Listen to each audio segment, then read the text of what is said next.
As the COVID-19 pandemic continues, many are realizing just how much they miss getting together with friends and loved ones. In tonight's Eye on KELOLAND, you're about to meet one group of friends that's been meeting for over 30 years. KELOLAND's Max Hofer introduces you to the Tuesday morning Coffee Ladies. Nothing brings friends together like a cup of coffee and conversation. In fact, it's what's been bringing Helen Jacobson and Lou Norum together every Tuesday for the past 30 years. I think we're more like sisters and very, very good friends because our families know each other and so on and so forth, and it's gone on for a long time. A friendship that's been brewing for the past 35 years since they first met as bus drivers for the Brandon School District. And we would pick on Lou because she thinks she's number one. Of course, I was number one bus driver for 35 years, and she drove 36 or 37 years, but I was always number one, of course. Driving that path has led them down many roads, but right now, here at Tailgater's Bar and Grill, it takes them down memory lane. We went on trips together, and our bus manager says, "This is not good. This is not good, you two traveling together." We had too much fun. Yeah, we had too much fun. But after a long day of driving, they decided to make it a once-a-week tradition every Tuesday to decompress with a cup of coffee. So that was the start, and then it just kind of grew from there. Over the following years, more members of the bus driving community came with them.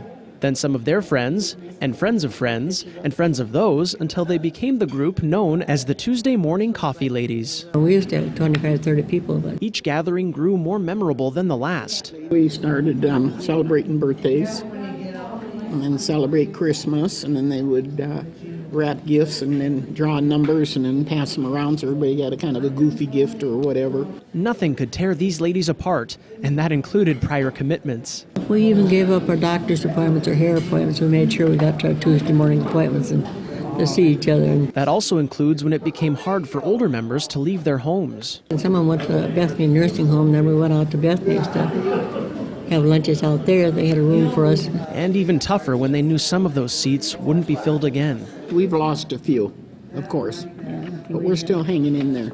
A couple of those seats have actually been filled by their widows. So we've asked different ones that have lost their husbands or wives or something to come. But so there's some that are kind of dragging their feet, but I think once they get it, they'll enjoy us because we're so much fun.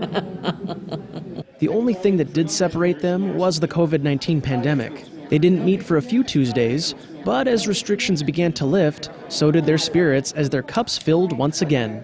While coffee is always good for some quick energy, they say nothing perks them up more than spending time with friends. It's almost therapy for a lot of us, too, because a lot of them, some of them have their husbands at the nursing home and they can't visit them.